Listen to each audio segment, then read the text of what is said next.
Welcome to the Vintage Ballers Podcast. I'm your host, Brad Coreno. And on today's episode, we have Michael Husain joining the show.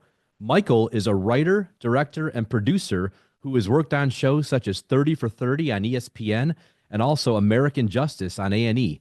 Michael has recently produced a documentary called The Waiting Game about the ABA and its players and some of the struggles they went through after the merger with the NBA. So without further ado, please welcome Michael Husain. Michael, let's get going. I cannot wait to dive into this with you. Again, I am so excited, as we previously has discussed, to have you on this podcast for multiple reasons. And, I wanted to start off by taking it back to your childhood and tell us, when did you fall in love with basketball, the ABA, and how did you get involved with the ABA? I grew up in central Indiana, so basketball is a very early love affair when you grow up in that part of the country. I can remember on days where it was snowy and icy, we were shoveling off the cement in front of the house to try and get shots up, and pretending that we were Indiana Pacers, and they were the ABA at that point, and then it's where we lived. So we're talking now, and it's a different era, right? It's in that era time in the early to mid 70s. 3 networks, if you were lucky, in terms of television, and the Pacers were on a little independent station, Channel 4 here in Indiana, and we got the fuzziest signal if you put the rabbit ears just so, and you could catch the Pacer games, and so it was definitely a part of our fabric. It's just we I would say age 6 or 7, you were dialed into the Pacers and the ABA. I have to ask you, Hoosier fan or Boilers fan? I went to IU, so I'm a Hoosiers fan. Okay, I have a friend that will love hearing that. I have a couple of friends actually that'll love hearing that. So, it was actually a golden age of basketball in Indiana. I mean, those Bobby Knight teams in the 70s were winning. The 76 team went undefeated. And then the Pacers won 3 championships in the ABA. And then I grew up in a town called Terre Haute. I know Terre Haute. Larry Bird comes in 78 and 79, and they go to the national championship as well. I mean, it was amazing. I mean, Indiana has such a rich history, as we know, obviously, of basketball. And I go there a lot for work. I go to Indianapolis. I'll be there next week, actually. And I have a lot of friends from that area. And I've actually had a couple athletes from Indiana on the show that were high school stars that played, in various parts of Indiana. And one of my buddies told me, I never realized that Sean Kemp was from Indiana. Oh, yeah. And that he has done my buddy's father saw him back in the late 80s or late 80s in Indiana and in a high school game. And he said it was unbelievable. And I asked my buddy Tim, I said, did your dad know he's going to make it to the NBA? He's like, oh, yeah. He's like, he was absolutely dominant. Yeah. So yeah. I had no idea that Sean was also from there. Yeah. If I have my memory right, he and Alan Henderson, who was a star for Indianapolis, were kind of rivals in that high school era. No kidding. I never knew. Wow. Because I remember when he went to IU and played in the NBA, he played with the Hawks and some other teams for a while. Yeah. So yeah, Indiana has such a rich tradition. Obviously, everyone knows about Larry and that whole story. That's an iconic story. So, and I run an NBA page on Instagram called the 90s NBA. And I started it years ago just on a whim. And that's how I kind of started this podcast. So I have a lot of former Pacers who follow the page, guys like Antonio Davis and Rick Smits follows the page. Who else? There was a backup point guard, not Vern Fleming. I think I have 4 or 5. Travis Best. Travis Best follows the page. So a lot of those guys from the 90s follow the page. And it's pretty cool. Well, that's great. I think Antonio, was he just named the head of the Players Union? He was. That's exactly. Yep. Like a few weeks ago. Yep. I tried to get him on the show. Actually, I talked to him a couple years ago. I'm still going to try to get him on the show, but he seems like a great guy. And then Rick always comments and stuff, and he'll comment about players I post. It's really cool. So, and I post all the guys. I don't just post the stars, and they like when I post, LaSalle Thompson and guys like that who, not many people in this era know. They know Reggie, and of course, but they don't know a lot of those kind of guys. So, even the Davis brothers, a lot of the younger kids don't remember or don't know about the Davis brothers, who are 20 years old now. So I Right. said the Davis brothers were formidable. I mean, the Knicks, the Pacers, the Bulls, there were some great rivalries back then. The Magic. Yeah, you didn't come into the middle with the Davis brothers. No, no, not at all. And then you have Rick, and then you got Mark Jackson. I mean, all those guys. What a phenomenal team. It's a shame you guys never got to win one in the '90s or the early 2000s, but some great teams you guys had. But let's take it back again to your youth. So, did you have obviously the Pacers? I'm assuming you're your favorite team. Did you have any favorite players? I did, I was actually a Bulls fan as well. Our family came from Chicago to Central Indiana, so Bob Love and Chet the Jet Walker were faves. But in that era, I really loved Roger Brown.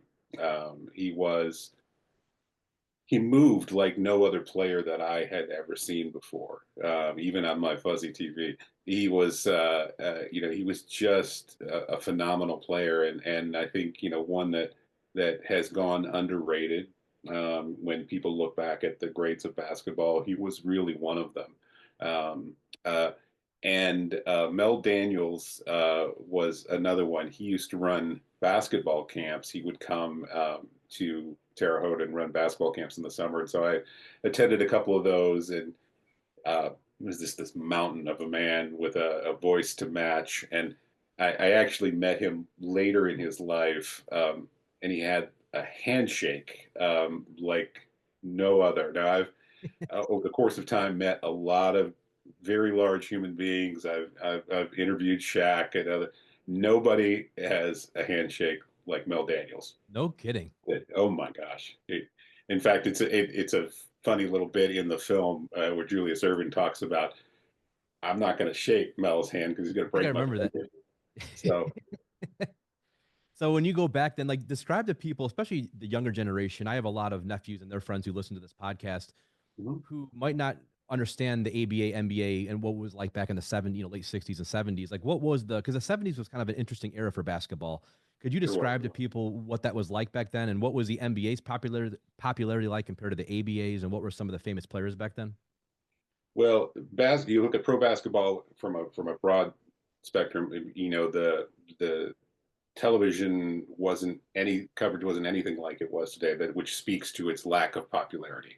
The playoff games were on tape delay, and so you didn't see live basketball games a lot of times, and so that gives you a sense of it. The NBA really came out of it was a very plotting, big man dominated game. So it was like guards would walk the ball up. They didn't run it up. They would find a way to drop it into a huge human being in the middle and hope to get what was considered a high percentage shot.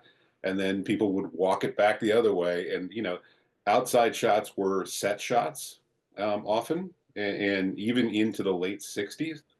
So if you can imagine, not a jumper, but a set shot. And the teams that were winning NBA championships, the Celtics, and they had guys shooting set shots probably into 1966, 1967. I think I can remember video when we were doing the archive research on this of Sam Jones shooting a set shot in a championship series. So that was the NBA. Now the ABA comes along in 1967. Was really a group of owners. Owners are they created a new league. I think originally it was 11 teams, if I'm remembering correctly. And Michael, was that Dennis Murphy? He was one of them. Yes, and um, they picked a red, white, and blue basketball because they wanted to be distinct from the NBA. Right, so that's one way. And it was a bit of an announcement that not only are we going to be different, but we're going to be fun. And so they had to differentiate themselves. These guys, Dennis and others, wanted to be NBA owners, but the NBA didn't really want them. It was very hard to become an NBA owner. So they just said, we'll create a new league, and sooner or later they'll have to take us in. Um, and and to a degree that worked, but much of what the film tells you is that to a large degree it didn't work. But um, they needed players, right? So what play now the NBA was integrated at that point, but really there were unspoken quotas in terms of how many black players could be on an NBA team. And so the ABA did not care. It was very much like basketball is today. It was a meritocracy. If you could play, you were going to be on the court, and so the um, the percentage of black players in the ABA wound up being much higher. The NBA at that time was very conservative in terms of the style on the court, but also off the court. Players were very clean cut. There were not crazy hairstyles. It was a more of a corporate environment, and the ABA not at all. It was more of a frat house environment. Anything went. Hair, afros were enormous. Guys wore huge bell bottoms and tie dye shirts. It was the '60s personified on a court. And then there was the pace of play, right? So they brought all these athletes in, and these guys went fast. Guard play became incredibly important because the ABA incorporated the 3-point shot. So Steph Curry, every time he launches one, he's got an ABA guy to thank for that. And then they didn't invent, but they certainly innovated halftime entertainment. So when you think of the NBA experience, halftime shows and player fashion, player walk-ins with take a look at what I'm wearing tonight. That's ABA stuff. So the origin story of today's NBA largely is actually the ABA. That's fascinating to me. And there's so many people don't know that. I mean, I'm a basketball nut. And the only reason why I knew some of that was because of my uncle Thad, I told you about, who is a big ABA fan, and some of the guys I work with, and, a guy, Jim, I work with, and a couple other guys who always used to talk about the ABA. And I realized when I was a young kid that it had influence, but I never realized to what extent it did until I watched your documentary and then really started looking into it more. And for the younger generation listening, isn't the slam dunk contest another part of the ABA? Or Oh, absolutely. So the 1976 ABA, 75 or 76, I'm not sure exactly the year, ABA All-Star Game, they created the slam dunk contest. And the two leagues combined, it's often called the merger, in the summer of 1976. And then in 77, the NBA had an All-Star Game. This is just a fun bit of trivia. Um, the NBA had an All-Star Game and a slam dunk contest there, borrowing it from the ABA's invention. And the players who were going to participate were told to wear your team's warm-ups, and that'll be what you wear to the contest. So Darnell Hillman, who played for the Pacers for many years, he was traded that summer to the Nets, but so he was no longer a Pacer, but he wasn't yet a Net in terms of he had no gear from the Nets. He hadn't shown up in the fall for that. So he was playing soft. He still lived in Indianapolis. He was playing softball for a local liquor store called the Bottle Shop, and so he wore a white T-shirt and the Bottle Shop warm up, and he won the slam dunk contest wearing that. So he's got a piece of lore that will never be matched again. I never heard that before. That's great. And when you look back at that time, what was the, when they merged in 76, what was the feeling like in the NBA? Were they happy about it? Were they kind of just, like what was, why did the NBA want the ABA to merge with them? Was it taking market share? Yes, that's a complex question, and it'll be a complex answer. I'll try and narrow it as much as possible. From a competitive point of view, the ABA was a thorn in the NBA owners' side, for a few reasons. One, they were annoyed that these ABA owners, tried to weasel their way in from the NBA's perspective to ownership of an NBA franchise. So they never really liked them from that perspective. As the ABA established itself and became popular and was changing the style of play, it was also changing the business culture between players and ownership. The NBA had a union that was getting stronger. Oscar Robertson was the head of the NBA Players Association. And they tried to do a merger in 1970, 71, and it was very far down the road, and just needed signatures. And Oscar Robertson and the NBA Players Union went to court to fight it because the NBA players' salaries were being elevated because now they could negotiate. It wasn't just like, can I re-sign with the Celtics and I really don't have any other choice because there wasn't free agency at this point. So if you were an NBA player, you could re-sign with your current team and you had no leverage. That was really it. Now the ABA comes along and say, well, if you're not going to sign me at a good number, I'll just jump over to the ABA. So it really helped NBA players and salaries to go up. So NBA ownership did not like that.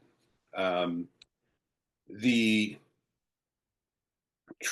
the NBA had a couple of different reasons for wanting to get rid of the ABA, and they also, and then the third reason I'll get to in a minute. Um, from the ABA's perspective, they were popular and they had a great brand of basketball, and everybody knew it. But they did not have any kind of television contract, any kind of national television contract. And the NBA did. It wasn't a massive thing, but it was enough to keep the NBA flush.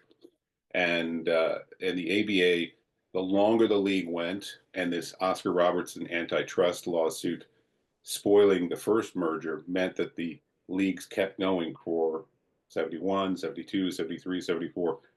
By 75, 76, the ABA was really out of money. It had no TV money coming in. Franchises were moving around the country. Very, it didn't look good. Players were getting checks and cashing them, and they weren't going through. Sometimes it was on it was on the end of its life.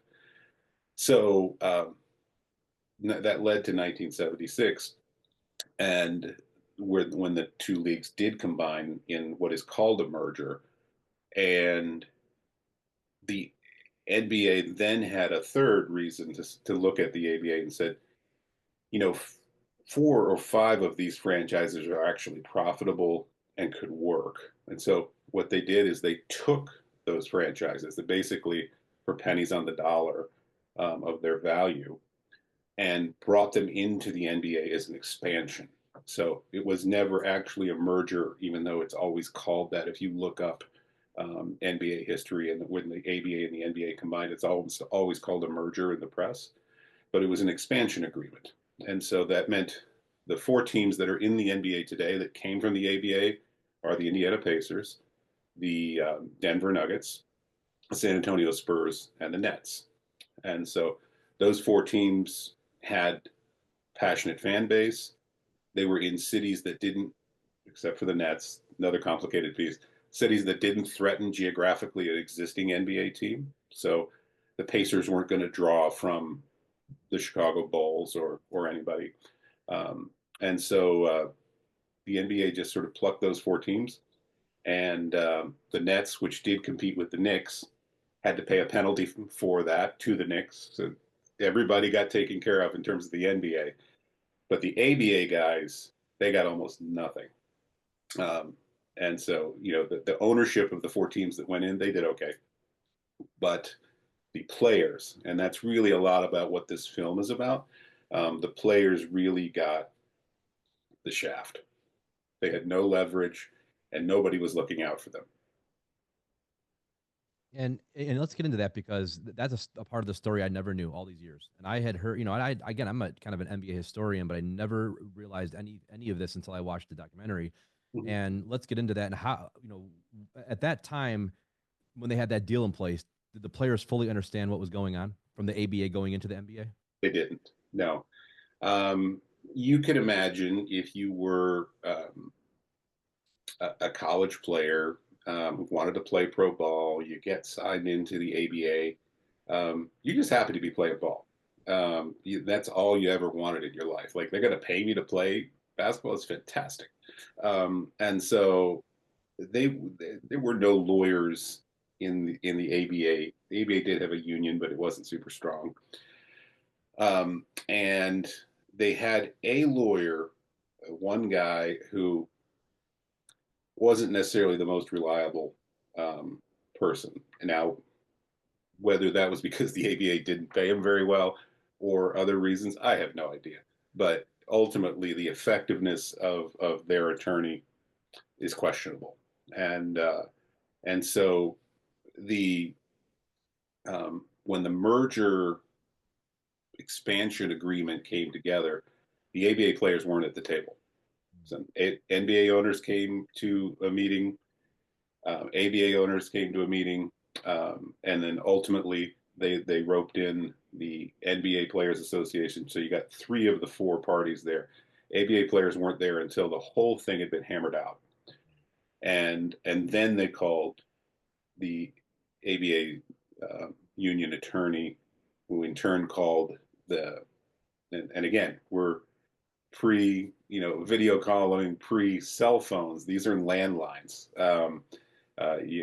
So the guy who was the head of the ABA Players Association, a guy named Jumbo Jim Akins, he lived in Utah, so he was out in Utah. These meetings are happening in Massachusetts, and he's no lawyer, so they basically gave him less than a day to digest everything that was in this thick of documents, and said, basically, if you don't do this, the ABA is going to go out of business, and every player that you represent is going to be out of a job. That was the baseline of what's going to happen. And if you do this, it appears to say, and the language is very legalese. So it appears to say that every player will be taken care of as if they were an NBA player, and they'll have full retirement benefits, pension. So, the ABA had been around for 9 years. If you were a guy who had started early in the league, say you had started in 1967 or 68, you played 8 or 9 years, your professional career is pretty close to being done in those days. So a lot of guys didn't transition into the NBA, no matter how good they were at one point in their life. And so the head of the players union, Jumbo Jim, is looking at this and saying, well, at least those guys, I can make sure I'm taking care of those guys.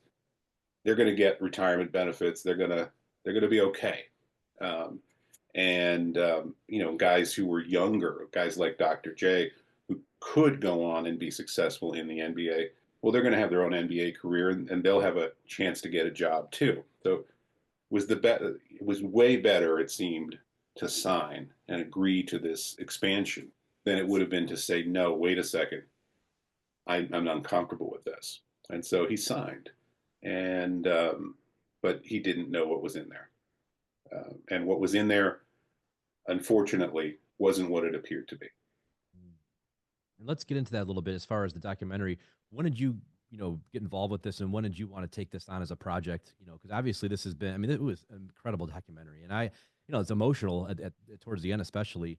And I remember one of the lawyers for the NBA that you had in the documentary, the gentleman was talking about, he goes, look, my responsibility was to do right by the NBA. As simple as that. And I understand that from a legal perspective, that's his job to do that. But, Yeah.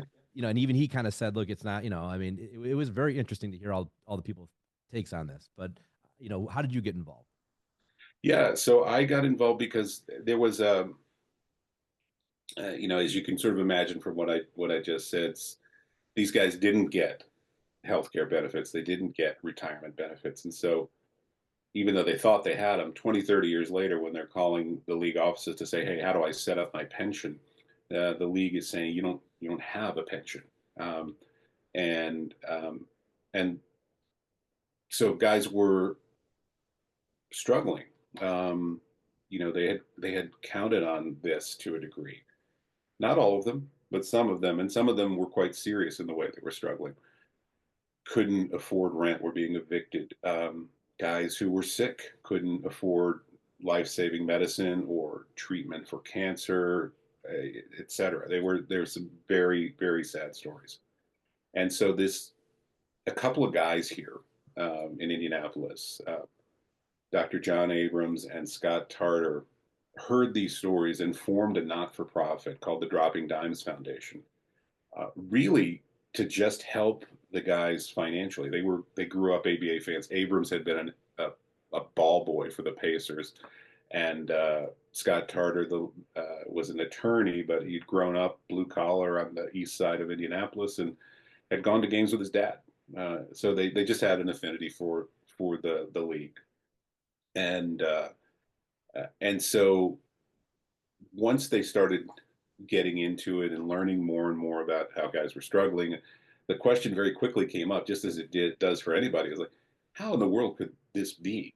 These guys, the ABA guys, were the elite athletes of their day. They were Olympic level athletes, professional basketball players. How in the world could they be in such rough circumstances?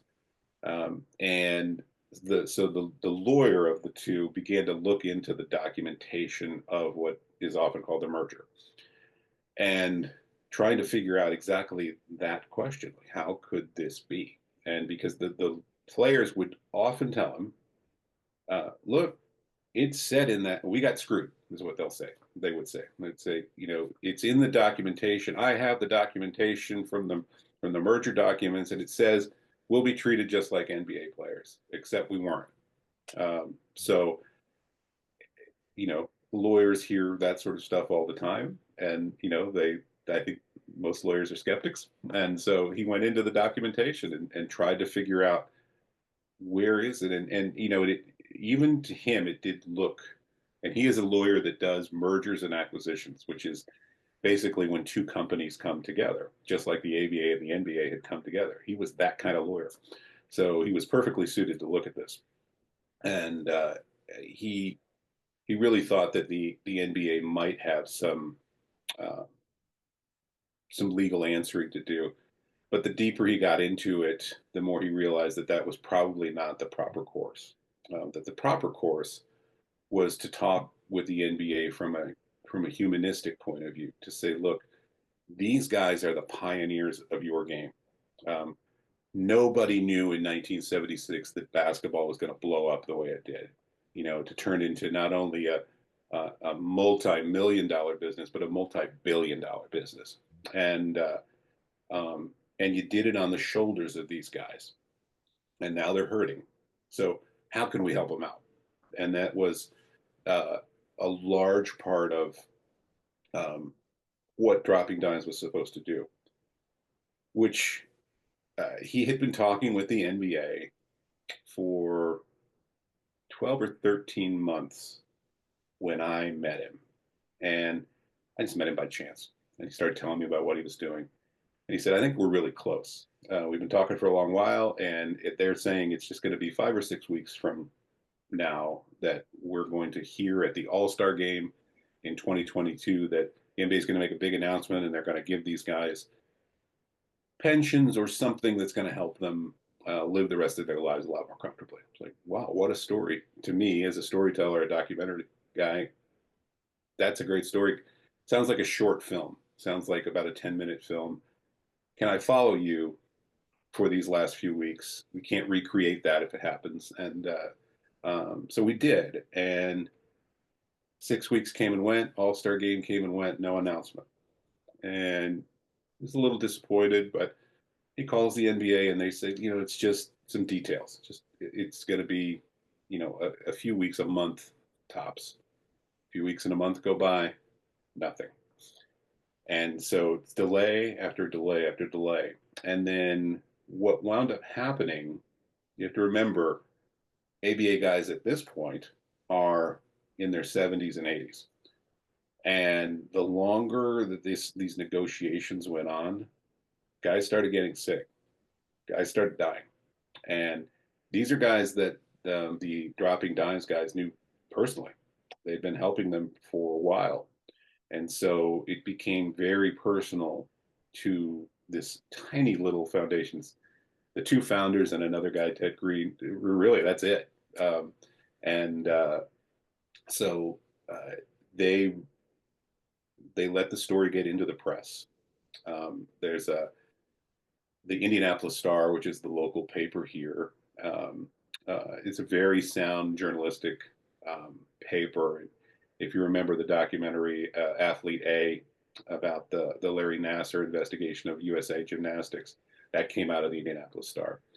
But they have a sports writer named Dana Benbow, and she picked it up and started writing about it.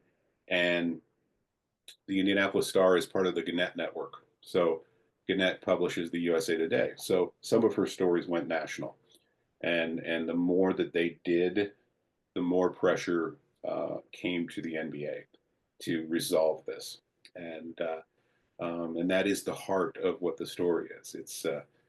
It's this incredible league, these incredible players that changed the game of basketball, um, and then 40 years later, a couple of fans essentially started not for profit to help them, and like an activist journalist makes a huge difference in the way she writes, and the story changes. The story, once the story comes to light, you know, kind of everybody wanted to do the right thing. And Michael, roughly how many players were affected that went from the ABA to the NBA? Ooh, great question. I think there were 250. Well, let's just see. There were 7 teams left. So the NBA or the ABA had dwindled by 1976. There were 7 teams left. Let's say 12 players per. You can kind of do the math of the number of guys who were playing at that time. But then there were guys who had retired. So one of the guys who figures prominently into the story as he ages in front of you is a guy named Sam Smith. And he played for 5 years, but he was retired by the time the merger came. But he really needed those benefits later in his life. And we follow a little bit of his story in the documentary. So I think all in all, there were probably ever about 500 ABA players. Um, and I think maybe 400 or so of those played at least 3 years, which is sort of what everybody talks about is like, okay, if you're going to have a pension, you should play at least 3 years to qualify. So you're looking at a very small number of guys. By the time these negotiations are happening in 2022, there's only about 150 guys left, maybe less, um, and uh, and that number dwindles every day. That's so sad to hear that. I look back and I think it was only about 500 players roughly who Yeah, played in the. Think how iconic that is for you to be one of those 500 players. I mean, that's yeah, just for a league that has done. I mean, the NBA is not just it's globally massive. There are people all over the world that love the NBA. It's one of the biggest sports worldwide. I love So, the NBA. oh, It's I know, I do too. I'm in Cleveland, so I'm a diehard Cavs fan. yeah, and you got And you got the team this year. we got this year. We got a lot of young. Oh, don't get me started, and then I could talk an hour about them. But looking back at it now, it's for those 500 guys to have that kind of impact, and it's sad a lot of them probably never got to see the impact they really had. As far as what it is now. I mean, the game is it's a global game. There's people all over the world. I mean, NBA stars are some of the most recognizable stars of any sport in the world. I mean, Yeah, LeBron, Steph Curry, MJ, you go on Allen Iverson, Shaq, Kobe. I don't care who it is, yeah. Magic, Bird. Everybody knows these guys. These are Victor, iconic, yeah, everybody knows him. even more than football. I mean, you could take Patrick Mahomes, and he's huge in America. Half of the other countries don't even, they might know who he is, but he's not. It's not like MJ or Kobe or LeBron, or these are That's true. global icons. Yeah, So and that to have the ABA have that type of influence, especially I think with the way they played, and that's what my uncle would always tell me about, and some of the guys I work with would tell me about, is the way they played the ABA, how you described. It was just a more fun game to watch. And I remember my uncle always telling me that when I was younger. He's like, Brad, it was so cool. It was just a different type of, he would show me the ball and everything. But to look now and how the 3-point shot has revolutionized the game, obviously. I mean, Steph Curry, we could talk about that for 20 minutes. yeah. And then you look at the dunk contest. You look at the fast pace of the game now. You look everything, the entertainment you're talking about, the halftime entertainment. That is all attributed to those 9 years of a league that these players came from. So it's incredible. Yeah, there's even more. I mean, when you start to dive into some of the sort of the business side of things, which the film does to a degree, free agency, which now dominates, every off season and even in season in terms of trade deadlines and things like that. Free agency really. So Oscar Robertson was fighting this rule where you had to stay with the team you were with, and he loved the negotiating power of having another league then that I could jump over to. Well, part of the way that the NBA and ABA owners in that 1976 series of meetings got Oscar Robertson to back off of that lawsuit was they gave him free agency essentially. So the ability of players to negotiate with other teams inside the league once they had reached a certain amount of service time that came out of that. So free agency was born because of the pressures that the ABA created, and a really smart leader like Oscar Robertson who took advantage of it. Uh, That is and so, then and then you look at what's often called the hardship rule. Guys like Moses Malone or LeBron, Kobe, who came straight from high school to the professional ranks, well, you weren't allowed to do that in the 60s. And Spencer Haywood, who was a 1968 Olympian, uh, left college, wanted to leave college early to play professionally. NBA wouldn't let him in. So you can't leave college early. That's against the rules. And the ABA said, "We'll take you." And so, they brought him in. And while he was playing in the ABA, he sued the NBA to say, "You're taking away my right to work. Like, I grew up poor. This is my livelihood. You can't keep me from my livelihood." And so he won. He took it all the way to the U.S. Supreme Court and won. And so that's often called the Haywood rule or the hardship rule. So guys like LeBron, you know how many millions he makes every year. Well, he got 4 extra years of that because of Spencer Haywood, because of the ABA. the NBA today. I mean, last 20, 25 years. How many people? I mean, how many kids have come into the NBA straight from high school? I mean, Sure, straight from high school, dozens or and even dozens. just 1 year of college. Exactly. Exactly. So It's really it is the thing now. If you're a great player, you're staying in college maybe one, maybe 2 years at the most, but it's typically yeah, 1 year and you're gone, the one and dones. So right. So it's yeah, this is sort of generational wealth that can be accumulated in 2 or 3 years of playing once you reach a certain level. yep. And those 2 or 3 years of prime athletic ability, Spencer Haywood helped it happen. Wow. I mean that and the free agency aspect of it that you mentioned before, that is, I mean, in every sport, but it's but in basketball, that is a huge part of the game now. I mean, Yeah, everyone talking. I mean, like, from coming from Cleveland, we know exactly what free agency is all about. yeah, But it actually helped us because I always joke with people when LeBron left the first time, it was devastating. Don't get me wrong, it was just we were angry, it was frustrating, it was sad. But we got Kyrie Irving because of that. We ended up acquiring these young players, and we traded for Kevin Love with these young picks, so we wouldn't have that team to surround LeBron with if he hadn't left in free agency. It's kind of ironic how we got our championship because of free agency in a way. it's true. Yeah, So, yeah, it really has helped us. And that's why I always tell people in Cleveland, we have a totally different perspective on the whole thing now than we did, years ago when he left. yeah, But, it's free agency is such a massive part of the game and it's exciting. Like do I want players jumping around every year? No, but it's not like, I mean, you're starting to see kind of an old school, like with the Cavs now, they've signed all their young kids long term now. Darius Garland, Mobley, Mitchell, all these kids are signed. yeah. And it's starting to get to the point where the NBA is a little bit. The super teams are starting to kind of. It's going back the other way a little bit, where it's about how you It draft, is. how you develop a smart trade. It's not just acquiring Your three big depth. guys. So but Yeah, free agency still plays such a key part in all that. It's very interesting to see how that pans out. So yeah, it's a yeah. massive It part of the really game. is. I agree. The game is changing, ever changing, and so it's for a fan like me, I'd love seeing teams built like the Cavs are now, as opposed to just the three superstars. If you can bring them together. And you saw even like the Suns when they put together Beal. I know they all went from free agency, it was trades, but Durant, Beal, and Booker. It's just not those teams aren't working out as well now. I mean, in the last you had the Heatles obviously, and they had their couple championships, but besides that, and of course Durant went to but Golden State was already a championship team before Durant got there. That I mean he pushed them over to win a couple more, but they probably Yeah, would have won at least one more without him. So free agency, as far as these big guys all teaming up, like you were saying, is not really it hasn't worked out as much as people thought. So it's kind of going back to the old traditional route, but it still leaves enough of that doubt in certain teams, minds where they have to be careful what they do because someone could leave. So, and yeah, I think it keeps people honest a little bit. You have to really, absolutely does. it's a great part of the game, especially when it's how it's kind of implemented now. Yeah, I So agree. when you going through this documentary, did you realize, I obviously it's an emotional process, but did you realize because watching it, it got me emotional a couple of times, especially towards the end, and just you could tell how much everybody cared. It was palpable. You could feel it. What was it like for you?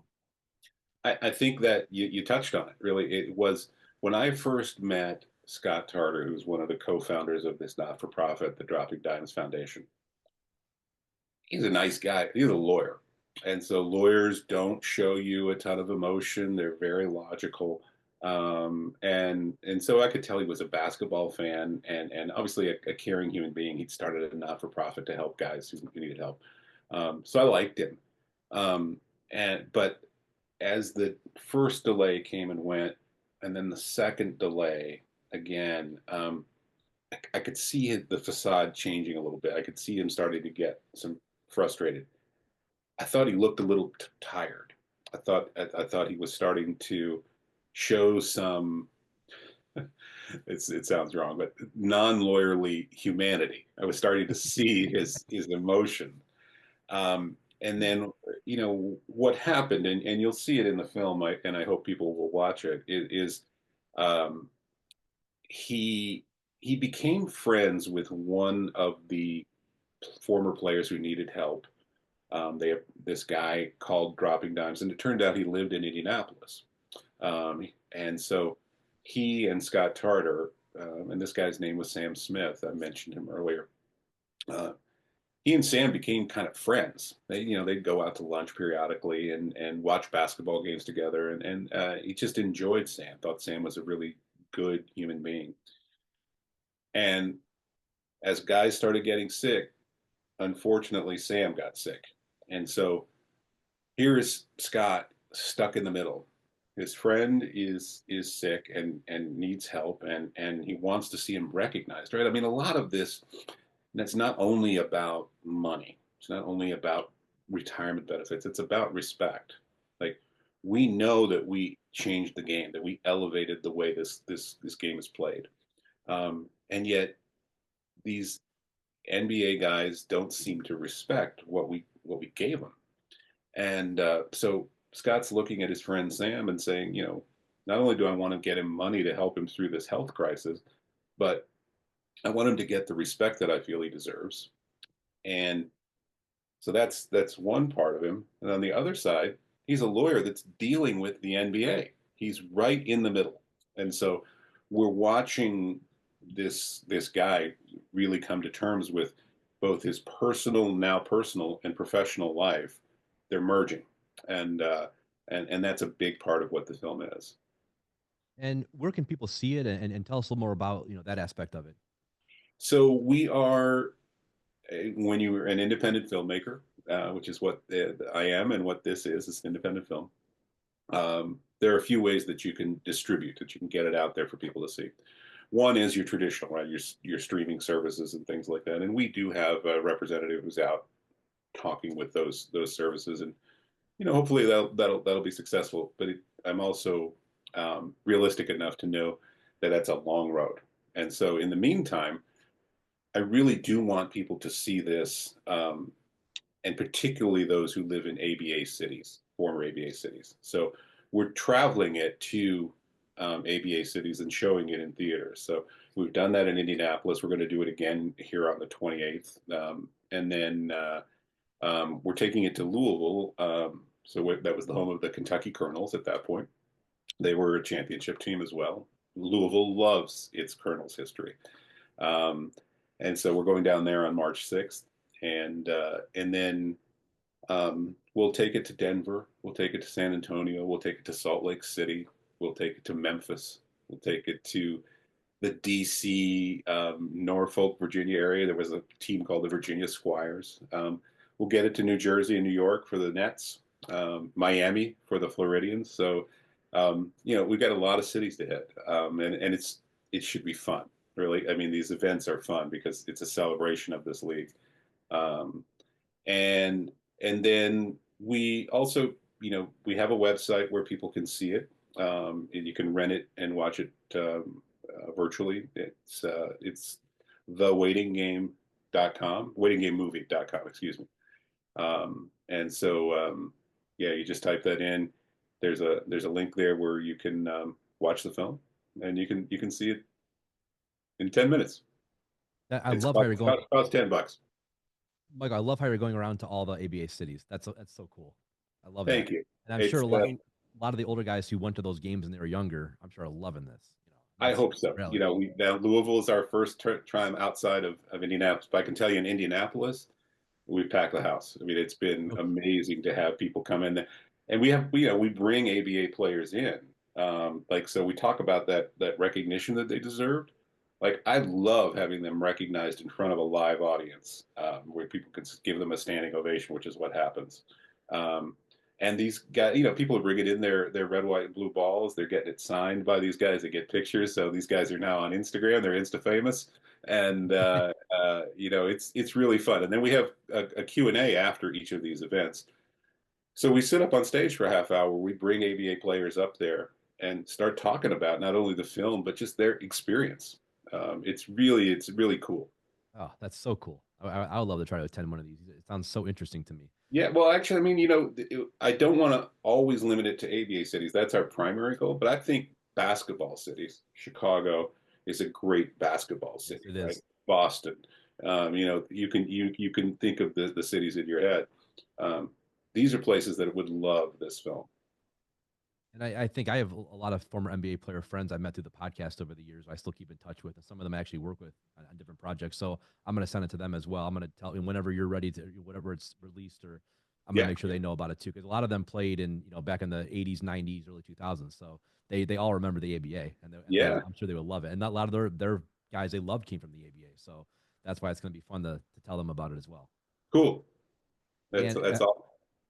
Michael, I have a couple other questions for you. When it comes to the ABA, when it comes to like merchandising, like, do they still sell a lot of ABA gear? Or, like, can you get it anywhere? Like, if someone wanted to get an ABA ball or an old jersey, could you get one? It's a great question. And just to jump back to what we were just talking about, any listeners who can spread the word about the waiting game is huge because we are grassroots, right? Again, independent filmmakers, we don't have a machine behind us. So it's word of mouth. It's fan sites on Facebook, things like that. Chatter matters a lot. So if can let people know about the waiting game, that's huge for us.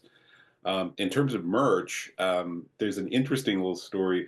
So Scott Tarter, that same lawyer that we've been talking about, who started the Dropping Dimes Foundation with John Abrams, um, he recognized that, and I'm no lawyer, so I'm just going to say this and hope I don't butcher it from a legal point of view.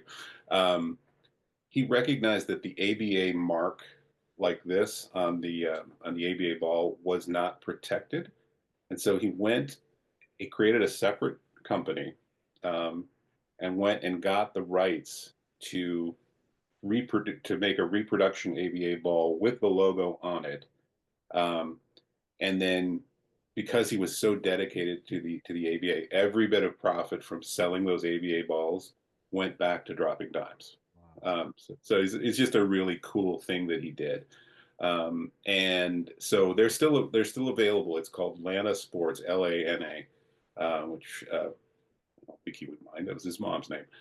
So Lana Sports, and you can get the ABA balls. And I don't have one here in this room. I would show you. They're really cool. They're like nice balls. They're not like the rubber ones. Like they got a leather feel. Um, they're great. And in terms of merch, I think there are some places that sell like designed sweatshirts and things like I've seen Darnell Hillman, who still lives here in Indianapolis, has come to several of the screenings. He wears a really cool ABA sweatshirt, but I never asked him where he got it. It's not vintage, it's not original, it's newish. So I know you can get them somewhere. I just don't know where. I got to grab one. I'm thinking about it right now. And Yeah, do NBA teams? 'Cause I love jerseys. I have like close to 100 NBA jerseys I've collected over the years. I love them. Do NBA teams still wear any of the old ABA like the jerseys from that ABA era that those teams wore? Or do they, or any kind of those designs, or no? I have not seen it if they do. Okay. There strikes me that there is a huge opportunity for the NBA to market these guys, to market that ball, right? So the only time you ever Yes. see that ball is the money ball in the 3-point shooting contest, Yes. right? Exactly. And so Yep. that came from the ABA, right? Where they invented the 3-point shot. So, but there could be an ABA night every year in the league where they use the ball, where they wear the unis, so much cool stuff. And if you ever see if people dig back and look at some of the old uniforms, they're like really cool logos. Like they have some great stuff. And both Scott Tarter and John Abrams, the guys who started the Dropping Dimes Foundation, they have these deep collections of ABA stuff, and so it was really fun to like go through their stuff and see Oh, it all. So, and there, it's out there in like the collectibles market. If you go to like, those sports memorabilia auctions, you'll see sometimes an original ABA warm up or a jersey come up. oh, I love that. And yeah, you like you said the NBA to market like at night, or maybe two former ABA franchises are playing each other, and then they have a league wide. Maybe they use that color basketball, the red, white, and Hmm. blue basketball, a couple times a year. I think that would be so cool. I mean, younger fans who aren't aware of the ABA would be aware of it, and they say, "Oh my God, what's the ABA?" They can look it up, and now with social media, you can look up anything. So I think it would drive so much traffic. You think they would, It some of would, the and yeah. and there's probably a way to uh-oh, there goes the logo. Um, but there's a way to drive traffic to or drive revenue to help ABA guys, Yeah, right? exactly. There's still Exactly. guys that need help, even though the NBA really did come through and help them out, and you'll see that in the piece. Um, it's there's still work to be done, and so that's one opportunity to get them some recognition and some money. Yep. I agree. Yeah, hopefully that happens at some point because I mean the ABA is, and hearing about it now, I was already intrigued years ago. My uncle would tell me, but then it kind of faded over time until I watched your documentary. It brought up back all these memories, and then I was like, oh my God, the ABA was so cool. And I started talking to guys I work with, like, oh, the ABA, they went off about it. So it's like the NBA has such an opportunity to do that, especially with the younger generation. The younger generation would be, I think, enthralled with some of the stuff that came from the ABA, Well, knowing. I mean, I think one of the things that's been cool because, when you make a film, you don't necessarily know if it's going to connect with anybody, right? You write a book, you make a film, it's a sort of work of art, you don't know. I kind of suspected that the film would resonate with either, really big fans like you or people 50 and older who might remember the ABA itself or ABA players who came into the NBA like Dr. J. Um, and so I kind of that was a gut instinct. What's been really cool is that uh, uh, young basketball fans, this is male and female, love the film. Like they kind of get into the whole, how could I not have ever heard of this? How could I not know that business story? Like, everybody kind of is an amateur GM these days. And so you look at it and say like, wow, how did that business deal happen like that? How could that be? There's so many of those sorts of moments for people. We had a kid who's 12 come to a screening a couple of weeks ago. He is our biggest fan now. I Really, mean, love yeah, that. it's fantastic. And you were talking about the female demographic. Like, I mean, Caitlin Clark and everything we've seen the last couple of years, basketball is huge, huge. Right. I have family in Marshalltown, Iowa, and they have little girls. They're probably 10 and 12 years old. And I asked my cousin Dan, I go, do they know he started laughing. He goes, everyone here knows Caitlin Clark. There's one person here who wouldn't know who Caitlin Clark is. I mean, she's like the Michael Jordan of, obviously, women's She basketball, is. but it's like she has really, so I think there's a lot more female interest in basketball, and and even before her there was more interest as years have gone on, but she just has kind of taken it to a different level, and Yeah, you and and that was a you're rocket right there. ship. Yeah, How many people I've known who've gone to a game in Indiana because of driven from Ohio to Indianapolis to watch her play.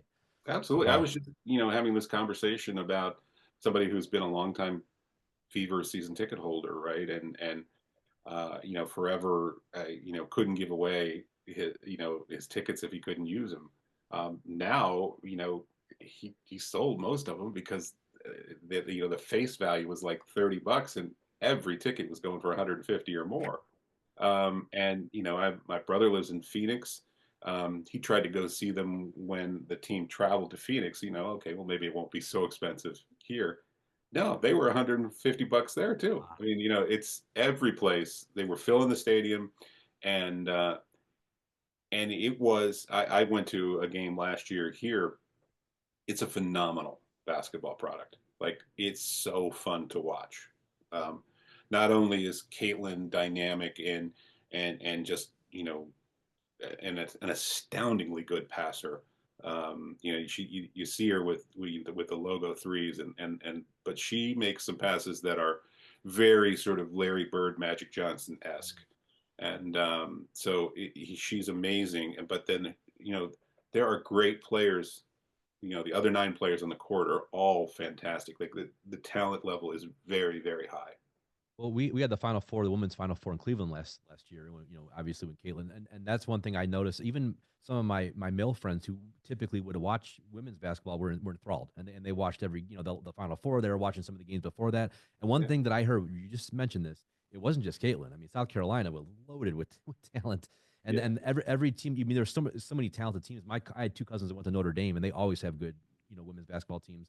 And yep, I feel like the women's sport in general is getting propped up, which I love, and more people are paying attention to it. And I'll tell you what, I enjoyed the women's game, or the women's Final Four, probably more than I did the men's last year. And I'm a diehard men's Final Four fan, so yeah, it's really cool to see that as well, and that whole phenomenon. But I was wondering, the young female demographic, obviously this would be something they're interested in because of the 3-point shot and what Caitlin, Caitlin is kind of that female Steph Curry in some ways, and Magic Johnson, kind of a mix, really. yeah. But yeah, it's just a really cool. There's so many different demographics you can tap into with this film that would appreciate this. Yeah, yeah. It's been very gratifying to see that connection made with for younger viewers because it is on its surface it's a sports story, but underneath it it's a human story. It's a human dignity, social justice esque story, and I think that connects with a much wider audience than just guys like you and I who just love sports. Exactly, 100%.